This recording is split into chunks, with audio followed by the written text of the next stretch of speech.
Hey there, HorseCenter fans. Matt and I are back with another exciting edition of the show. Matt, we're going to the Woodward this week. It's closing weekend at Saratoga, and that'll be day 38 out of 40. Big weekend of racing out there aside from the Woodward. And let's talk about some great races on the Travers card. Hey, Matt and I are both on the same horse. That's the winner of the Woodward. Find out who it is now. Yeah, and we got a lot to talk about from the Travers and that showdown in the personal Ensign and everything else that went down Saturday. Watch it all now, right here on HorseCenter. Welcome to another edition of HorseCenter, everyone. I am Brian Zipsy, and as always, I have the outstanding pleasure of being joined by my co-host to the East Coast. That's Matt Schiffman. How are you today, Matt? I'm very, very good, Brian. How are you? I'm doing well, and I'm ready to talk horse racing with my friend there in New Jersey. Matt, how about we start with the big one on Saturday? A lot of great horses have won the Woodward over the years, Matt. It used to be at Belmont, now it's at Saratoga. And we got 9 lining up for the mile and eighth grade 1 on Saturday. That's right, Brian. And it's been 10 years since Rachel Alexandra won the Woodward, just to make us both feel a little bit younger today. Yeah, I was in the crowd, the mosh pit of humanity, as I call it, for that one, Matt. Good memory. No Rachel Alexandra in here, Matt. We do have a likely favorite in the number 7, Yoshida. He's also the defending champion of the Woodward. You'll remember he rallied boldly last year to win this race pretty easily. Looked good I won't call it a prep because the Whitney's a huge race in its own right, but he looked good running second in the Whitney last time. Yoshida, a deserving favorite in the Woodward? Yes, I think he will be the favorite. I don't know if the word deserving is one that I would use, but he's certainly going to be the favorite. And when you're talking about Yoshida at Saratoga, everything seems to be different. There is no question that Yoshida has done his best running up at the track in New York. And the Whitney was another example of that, a big second place finish. You mentioned his win in the Woodward last year. That is actually the last time that he found the winner's circle. Yeah, well, remember, Yoshida's a grade 1 winner on both turf and dirt. Certainly his best limited dirt racing, but his best dirt racing comes at Saratoga. And the 2 races are both 9 furlongs, as is the Woodward this year, of course. Both 9 furlongs at Saratoga. So I think the rallier from the Beaumont barn is, if he runs to last year's Woodward, this year's Whitney, gotta have him as a big factor in here. Now, horse 2 to his outside, Tom Stay Todd, I think is a horse we both like. He's got more speed than Yoshida. I don't necessarily see him on the lead here in the Woodward, but he might get a real nice stalking trip from the outside, coming off a nice win in the Alydar. Yeah, Brian, I think that was Tom Stay-Todd's best performance winning the Alydar, although the Alydar isn't a graded stakes race. And as you mentioned, I think the Al Stall runner is a horse that you and I have both liked this year, going back to the races at Churchill Downs when he hit the board in 2 graded stakes there. I think he's coming around here, relatively lightly raced horse for his age, and I give him a big chance in the Woodward as maybe the 3rd choice. Is that possible, Brian? 2nd or 3rd on my list, Matt. I think he gets a lot of money here, along with Vino Rosso, who I haven't mentioned yet. Yeah, I like Tom Stay Todd. I've mentioned this before in the show. He really seems to like Saratoga. He's come up to Saratoga each and every year recently and done really well. He's undefeated in 3 starts, 3 pretty easy wins. Wooderson, I guess, got a little close to him late last time, but he was really wrapped up in a very fast edition of the Alydar the day before the Whitney. So Tom Stay Todd, I think he sits a good trip in here. I like him too, Matt. He'll be my top pick, but let's talk about the other horse I think will be bet quite a bit. That's Vino Rosso. Vino Rosso, I'm not sure Saratoga. While we mentioned Yoshida and Tom Stay Todd clearly like Saratoga, I'm not sure Vino Rosso's best track is Saratoga. he's run some decent races up there, but that third place finish in the Whitney, he looked certainly like Yoshida was the better horse in that race. Yeah, and it was one of those races for Vino Rosso where he, just didn't seem to be particularly involved in that race when he finished third, and a lot of horses, a lot of connections. Third place in the Whitney wouldn't be something to scoff at. But I think we expected more from Vino Rosso in there. Interestingly, again, he's really become a horse that it's very hard to know what he's going to do on any particular day. He just the other day had a extremely speedy workout, 58-3, which is unusual for Vino Rosso. It's unusual for Todd Pletcher trainees also. I guess we can't interpret that negatively in this case. And they're taking the blinkers off. Vino Rosso has had the blinkers on for his last bunch of races, 7-8 races or so earlier on in his career. He raced without them. So again, I guess both of those factors could be positives, but it's hard to know what we're going to get. But if he unleashes the good performances that he's had this year, he's going to be dangerous. Yeah, I'll go along with that. Dangerous. As we both said, we like Tom Statot better. Maybe some mixed messages there with the fast workout and the blinkers off. You think maybe the fast workout sharpens him up so he gets a little closer to the early pace as he was when he won the Gold Cup 2 starts back out in California. But then blinkers off, you wonder if maybe he'll be a little farther off the pace on Saturday. It'll be interesting to see. Johnny V, of course, was the big winner last week of the Travers. He'll be on Vino Rosso. Certainly a threat in here. I will say this about Vino Rosso and the Whitney. He went out to California and back, and a 1.25 miles was the race before the Whitney. He could be a little bit sharper this time around with plenty of time up there at Saratoga and coming out of the 9 furlong race last time.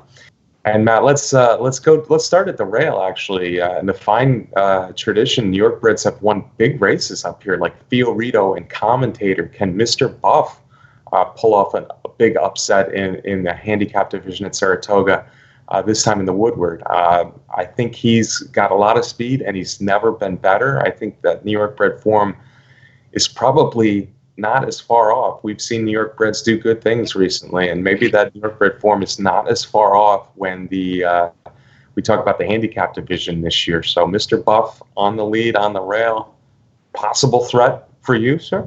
Well, I agree, Brian. He's and you're going to get really good odds in there against his fellow New York breds. He has been really hard to beat. He did win an open company stakes race at Aqueduct earlier in the year and got a nice speed figure in there. So I guess he's got a shot possibly to get a piece of it. Okay, Mr. Buff from the rail, we expect on the lead. He's sharp. We did say Tom Statot will probably be stalking. Another horse I see stalking that early lead of Mr. Buff, Matt, is the number 5 horse. Preservationist, really, much like Vino Rosso, 2 starts back, had a nice win. His came in the Suburban at Belmont over Catholic Boy and others. Last time, though, he really tested McKinsey, and I guess he didn't like what he found in McKinsey because he kind of didn't have a lot left for the stretch. He was 4th, beaten, of course, both by second-place finisher Yoshida and Vino Rosso last time. Yeah, and that first stakes victory that you mentioned for Preservationist was in the Grade 2 Suburban, going 10 furlongs in that case. And he, before the race, before the Whitney, he looked a good bit washed out in there. And maybe that's a reason that he came up short in the stretch, or maybe it was cutting back to the 9 furlongs, which he'll have to do again in here. I think even though the older male division has been wide open, I still think this is a tougher race and a tougher situation for Preservationist than the Suburban was. Yeah, I think the Suburban set up really well for him. Catholic Boy probably didn't run his absolute best.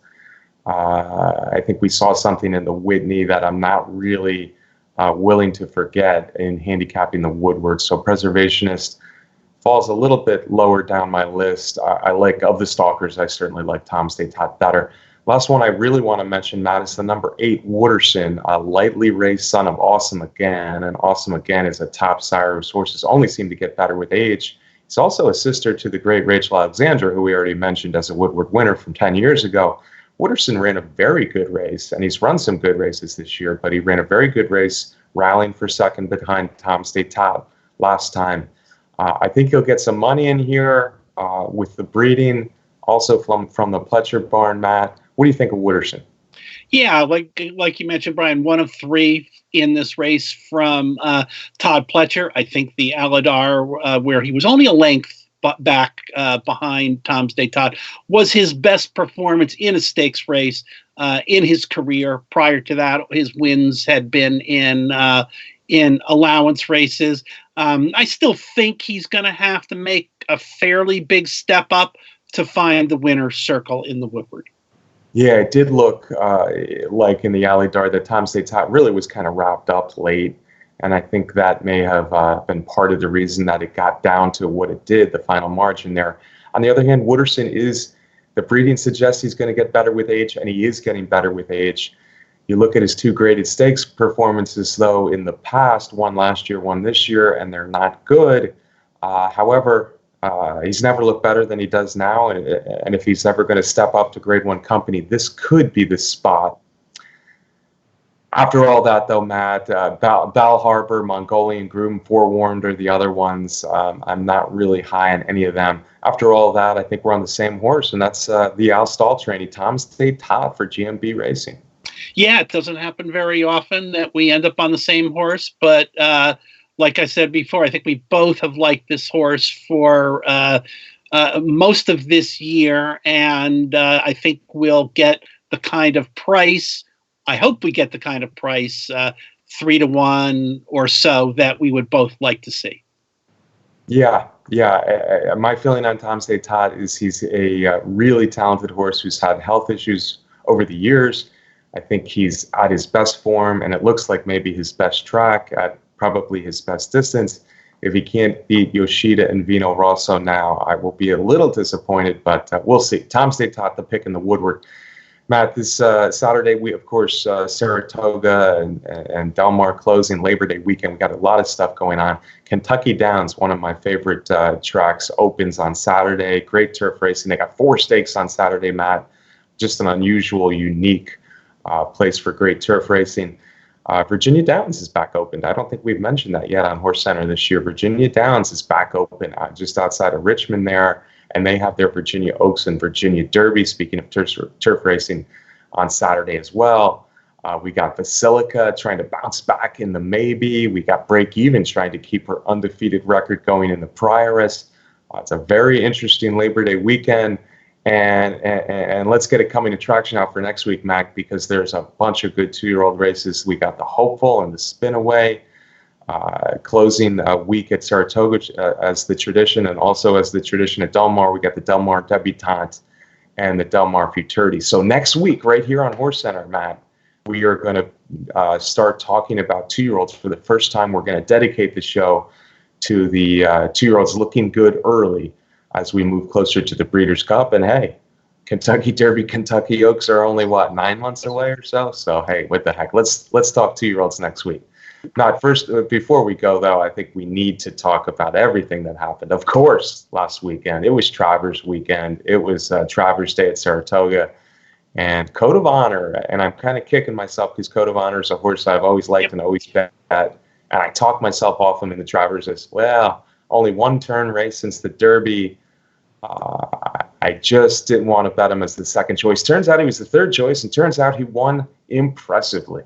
Yeah, Brian, I feel the same way. I was back and forth. The reports about Code of Honor heading up to the Travers were just absolutely glowing, and the Dwyer before may have been his best performance up to that date, up to the Travers. It was Shug McGahee, getting to be Mr. Travers. There was a lot to like about Code of Honor, but in the end, nothing you could feel bad about seeing that horse win the Travers impressively, the connections and everything else. So a horse that is reported to going to be running next year as a 4-year-old and maybe even beyond that. So all good things, and congratulations to the Connections of Code of Honor. Yeah, it's hard not to like the team, Matt. It looks like he's headed to the Jockey Club Gold Cup back at Belmont Park, also at 1.25 miles. So it'll be nice to see these 3-year-olds start to test the older horses that we've kind of dismissed a little bit as not super this year. So Code of Honor, a big winner, an impressive winner, rallied perfectly for Johnny B on the outside and was just too much down the stretch for anybody else. Owendale and Tax, I tried to get some odds in there, and they're just not quite as good. They were beaten, I guess, 4 or 5 lengths, but not quite as good. As it turns out, Matt, I was looking for odds, and the favorites ran 1, 2, 3. Tacitus with blinkers on showed a lot more speed than we're used to. I don't know if that was beneficial to him or not, but no match for Code of Honor this time. And Mucho Gusto ran another good race, albeit a third behind Tacitus at 1.25 miles in the Travers. Yeah, Brian, Tacitus second. It turned out to be a day for Bill Mott where I guess, for a lot of trainers, a couple of second places in grade ones would be considered a heck of a day. But I think at the Mott Barn, it turned out to be a little bit disappointing. Well, disappointing, yes. Tacitus was second as the favorite in the Travers, but the Personal Ensign's got to be a little bit hard to swallow for Mr. Mod, given that Elate, his top 5-year-old mare out of Mondagliadoro, has had such tough beats at Saratoga. Granted, she's run 4 times there, and one of them was the Alabama, where she won for fun. She won easy the grade 1 race a couple of years ago. But then she had those tough losses to Abel Tasman the last couple of years, and now Personal Ensign, Midnight Bassoux, collars her late and gets by her on the wire. Not for my money. For my money, the Personal Ensign, this year's Personal Ensign on Saturday, was the best race of 2019. Midnight Bassoux, a late ding-donging it down to the wire. And what can you say? But Midnight Bassoux just keeps on keeping on. That is for sure. The 2 best horses in the division in a highly hyped race did what they were supposed to do. They both put their best effort out on the track. And I'll tell you what, Brian, Midnight Bassoux, what a gutsy horse that is. She got a pretty good distance behind in the Personal Ensign when you're talking about running down a horse the quality of Elate. But right there, she knew where the wire was and won a very, very close photo in there. I'll tell you what, Brian, I was surprised, and a lot of people disagree with me. I was surprised that Elate was the favorite in that race, and I was going to say a clear favorite, but pushing down to close to even money in that race. When you talk about the season that Midnight Bassoux was having. People think, oh, this distance, that distance, but when you get down to it, that Asmussen runner is a winner. She's a winner. That's right. You look at her record, and you could see that for sure. In fact, if it wasn't for Monomoy Girl, who was a better 3-year-old filly than Midnight Bassoux last year, her record would be quite spectacular. This year, of course, she's 6 for 6, 3 grade 1s, 6 graded stakes. I think we're flashing it here as we speak, Matt. It's been a great year. Is it Horse of the Year worthy? The answer is yes, it is Horse of the Year worthy. I don't know if it quite stacks up to Bricks and Mortar. I think he's got an extra grade 1 in there, and maybe he's won with a little bit more authority, but just an amazing year the 4-year-old daughter of Midnight Lute is putting together this year, and it keeps on going. She's scheduled to run a couple more times the Beldame and likely the Breeders' Cup Distaff out west. So Midnight Bassoux with a chance to go 8 for 8 this year. But the Personal Ensign, what a race! That's what horse racing's all about. You had to stand up to watch this race, Matt. It was that good. 2 top-notch horses. I wish them both the best the rest of the year. Hopefully they'll come out of this battle and still give us their best, because seeing their best was something special in that Personal Ensign. Speaking of something special, Matt, forget about the the loss last time, Mitole is also putting together a pretty special year now. I think he's got 5 wins out of 6 races, and the Forgo looked like the really good Mitole again. It sure did, and out of those 5 wins, I think Mitole has 3 Grade 1 races, and if you swing back to 2018, he's won, I think it's 7 out of his last 8 races, or 8 out of his 9 last races, and here is just another spectacular horse from the Asmussen barn, and I wrote about it this week. I think, in my mind, there's no question that Asmussen has the 2 best dirt horses in America right now.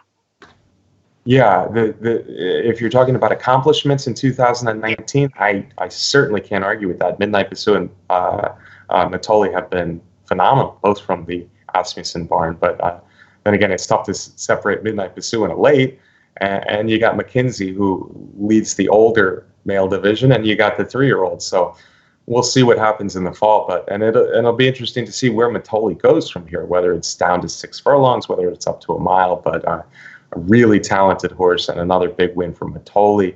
One of many 7 furlong stakes, Matt. Come Dancing only flattered Midnight Bassoon more with her easy win in the Ballerina. I believe her only loss this year is to Midnight Bassoon. So Come Dancing just keeps getting better and better. Nice Ballerina win. And then let's swing out to Del Mar real quick, because speaking of records, look what Catalina Cruiser's putting together as far as a record this year and a record lifetime. A gritty win, let's call it, in the Pat O'Brien. Yeah, and with all this action out in the East, Catalina Cruiser kind of in the background of things. Like you said, Brian, in the Pat O'Brien, it was a close finish there, maybe a little closer than we would have expected. But Catalina Cruiser seems to be on his way to maybe getting redemption in the Breeders' Cup Dirt Mile this year. If we remember, that's the only loss that Catalina Cruiser has in his career. It was last year's Dirt Mile. So it seems like trainer John Sadler is on a mission to get back to that race and win it this year. Yeah, maybe so. Now, Catalina Cruiser, yeah, you're right. He's 7 of 8 lifetime, and his only losses in the Breeders' Cup Dirt Mile, which was at Kentucky last year. This year, though, he's sprinted in New York. He's gone 1 mile and 16th at Del Mar. Now he's jumped back to 7 furlongs at Del Mar. Granted, none of those wins were big, but in the Pat O'Brien, you really saw some class, determination, whatever you want to call it, because Catalina Cruiser, I mean, it looked like for all it's worth, Giants' expectations. It was a nice horse, kind of a grade 2 type. He seems to like Del Mar. Had Catalina Cruiser beat, rallying on the outside, and Catalina Cruiser, to his credit, really came back and was the better horse the last 100 yards, and that's why he won the Pat O'Brien. That's why he's 7 of 8 lifetime. I wonder, the Breeders' Cup Sprint is more money and a bigger race, probably tougher competition, depending maybe a little bit on what Mitole chooses to do. But I wonder if the Breeders' Cup Sprint is an option for Catalina Cruiser, because obviously he's a very good sprinter. Dirt Mile you're right, Dirt Mile does seem more likely at this point, but he's a horse to keep watching this year. And John Sadler having a great season out at Del Mar again this year. Let's swing back to Saratoga, Matt, and talk more 7 furlongs, because Chancelot looked like the next coming last time he raced at Saratoga. I mean, he won that stakes race. I guess it was the Amsterdam by at least a pole, maybe more. So impressive. 7 furlongs for the Jerkins Memorial, though, couldn't quite get it done late. And a couple of really nice 3-year-olds were bearing down on him late. And in the end, it was a 3-horse photo with Chancelot just getting beat. Who won that race, Matt?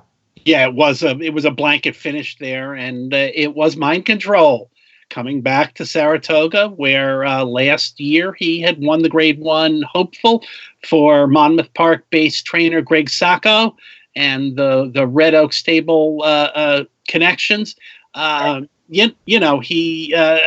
He seems to like it up there at the Spa. I'm not sure, what went on with Chancelot. I mean, you can look at the You can look at the fractions in the race, and there was a difference, a big difference from the race before. And the race before, he came flying out of there and was blazing from the get-go in the last weekend at Saratoga. He came out, and the quarter-mile split and the half-mile fractions were a lot more moderate. Was that the reason? Should they just have sent him and let him fly? I don't know. At this point, the answer might be yes, or maybe it was that blazing performance just took a little bit out of him.